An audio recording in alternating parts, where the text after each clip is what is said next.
오늘 우리는 종교개혁 기념주일로 예배를 드리면서 우리의 신앙을 다시 한 번 더 우리의 믿음을 돌아보고 그리고 주님께서 제정하신 성찬에 함께 참여하면서 우리의 믿음을 새롭게 하려 합니다. 우리 다 세례를 받고 또 하나님의 백성, 하나님의 자녀 다 되었습니다. 그래서 우리는 함께 죽고 함께 사는 삶, 주님과 함께 우리의 육의 모습은 죽어지고 주님과 함께 다시 새로 거듭나서 사는 삶, 사는 자로 살아야 할 것입니다.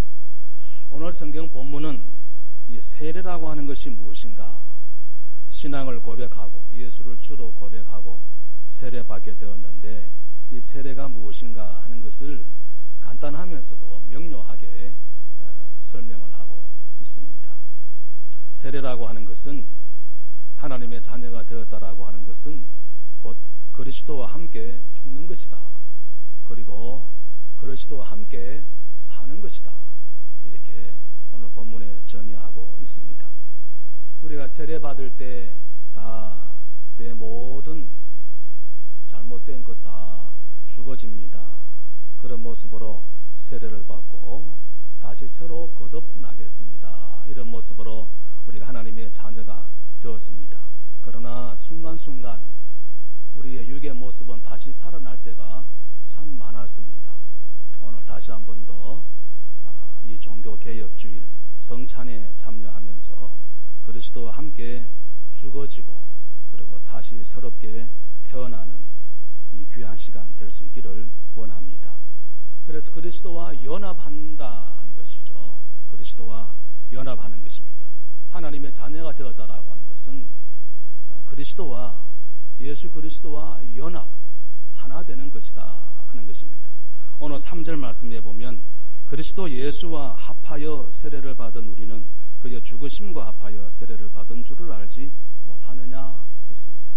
4절 말씀에 그의 죽으심과 합하여 그랬죠.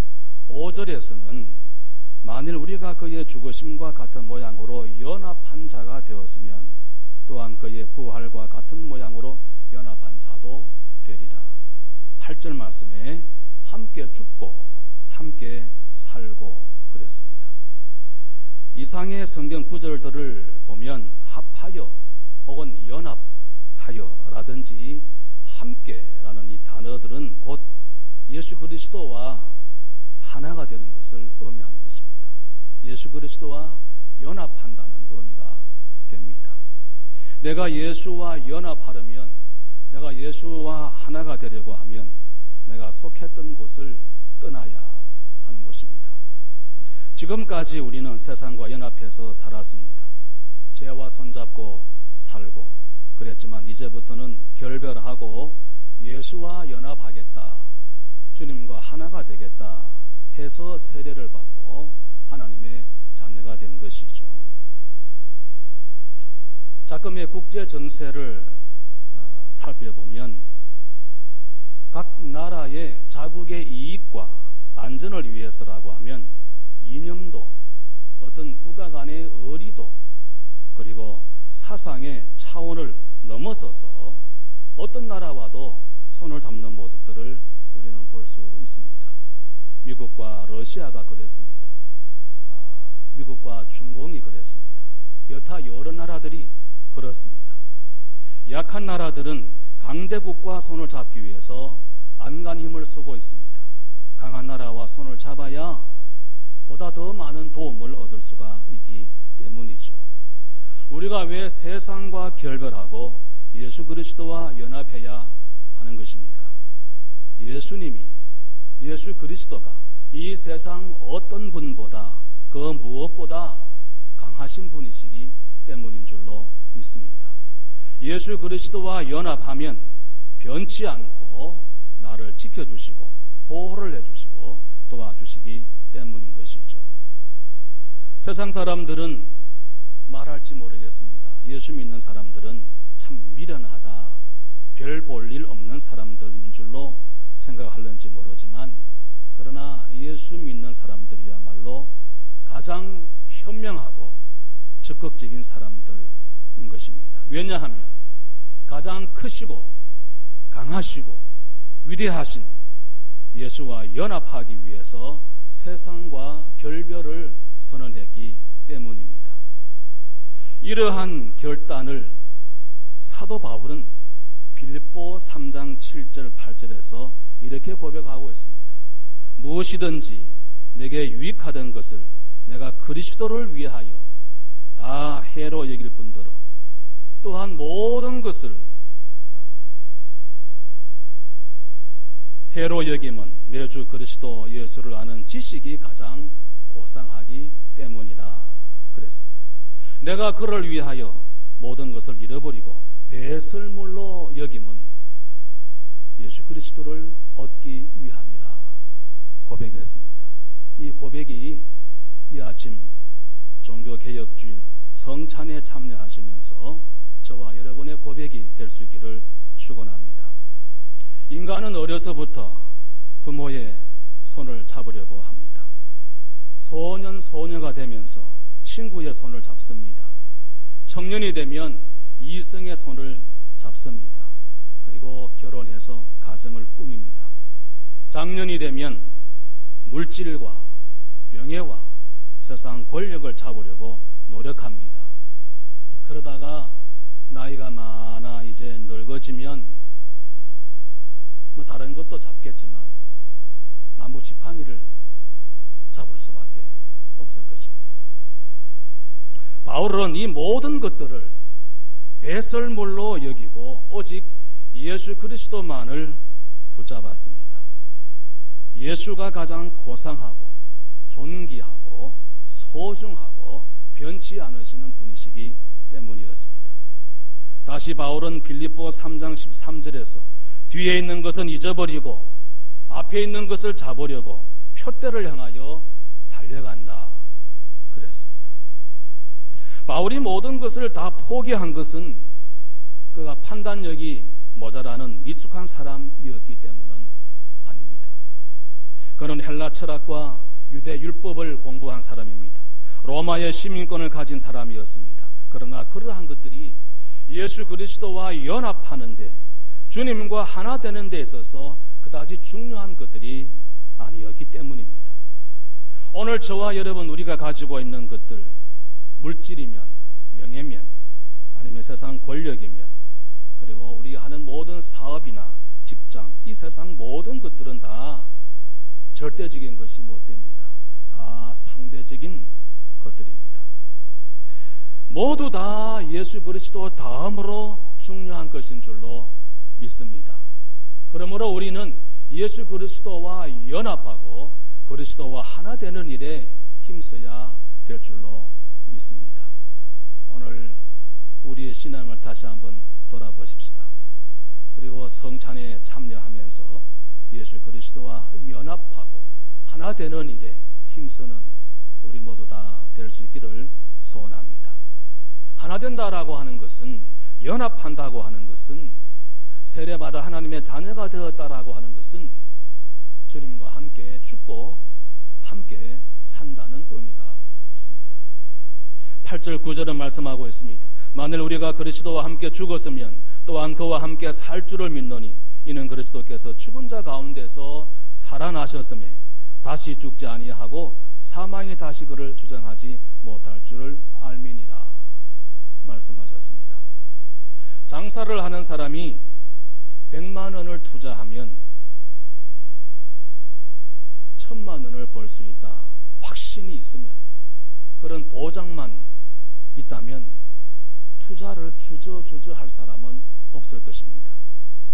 농부가 논밭에 한 가마에 씨를 뿌리면 가을에 수십 가마 이상을 수확할 수 있다고 확신하기 때문에 씨를 뿌리는 것입니다.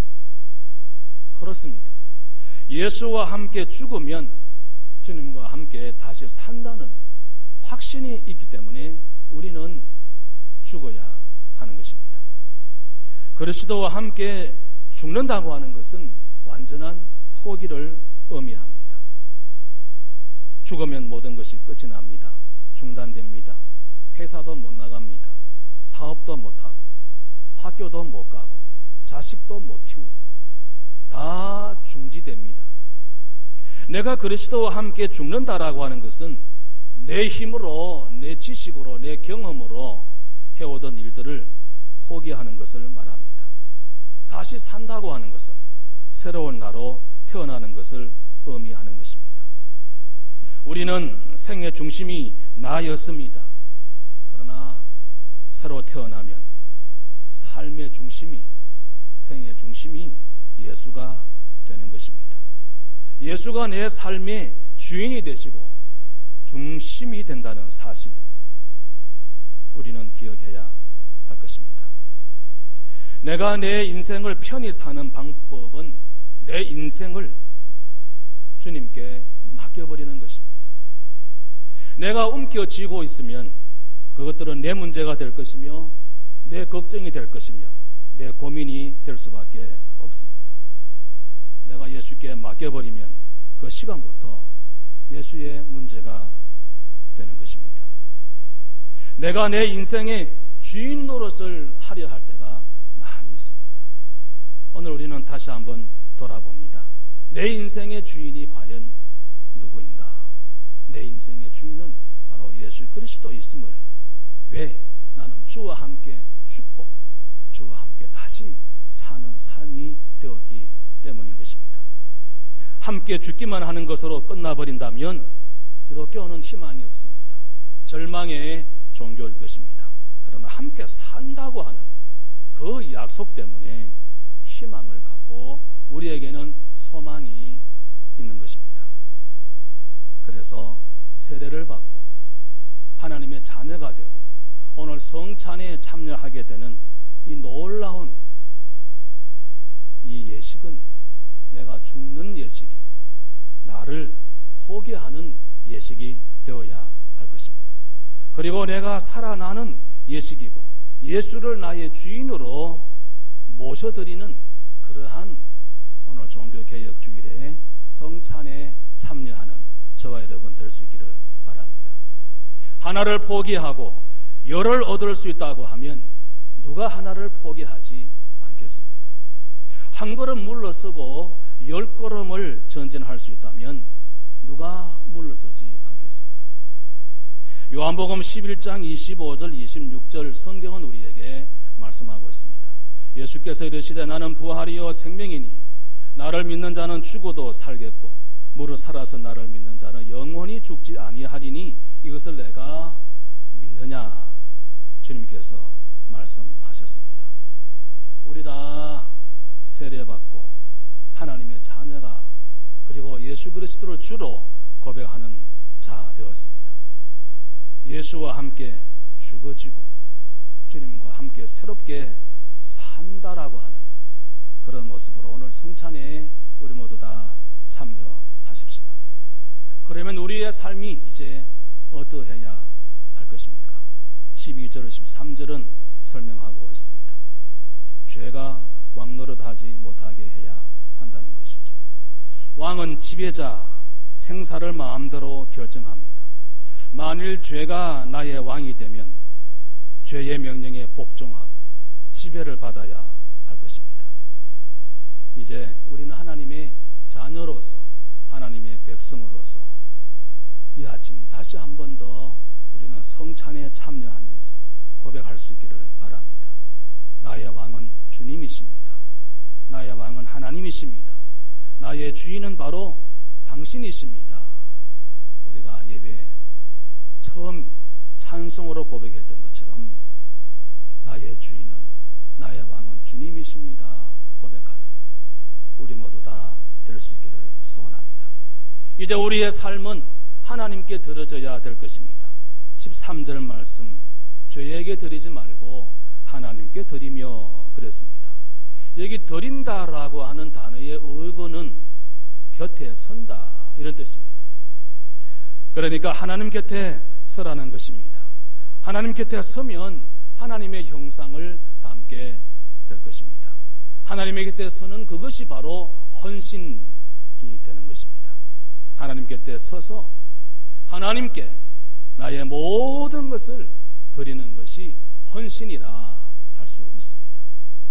내가 세례를 받고 하나님의 자녀가 되고 예수 그리스도는 나의 주인이십니다. 왕이십니다. 이것은 이제는 하나님의 사람으로 하나님의 소유가 되었다는 뜻이기도 하는 것입니다. 하나님 곁에 서는 저와 여러분 될 수 있기를 원합니다. 바울은 이것을 가리켜서 갈라디아서 2장 20절에 귀한 고백을 하고 있습니다. 내가 그리스도와 함께 십자가에 못 박혔나니 그런즉 이제는 내가 사는 것이 아니요 오직 내 안에 그리스도께서 사신 것이라. 로마서 14장 8절 말씀. 우리가 살아도 주를 위하여 살고 죽어도 주를 위하여 죽나니 그러므로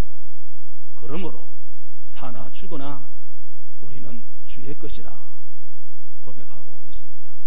오늘 이 아침 우리는 성찬에 참여하면서 우리의 신앙을 다시 한 번 더 개혁하고 돌아보면서 사나 죽으나 나는 주님의 것입니다. 주님은 나의 왕이십니다. 주님과 함께 십자가에서 죽고 다시 새롭게 태어나기를 원합니다. 고백이 되어져야 될 것입니다. 로마에 충성된 신하들은 황제를 위하여 죽는 것을 최상의 영광으로 생각했습니다. 나치 당원들은 히틀러를 위해서 죽는 것을 무한한 영광으로 여겼습니다. 일본의 군인들도 죽으면서도 천황 만세를 부르고 죽었지 않습니까? 바울은 살아도 예수, 죽어도 예수. 이유는 예수가 우리를 죄에서 구원해 주셨기 때문인 것입니다. 예수만이 내 생명을 살리고 영원한 구원자 되시기 때문인 것입니다.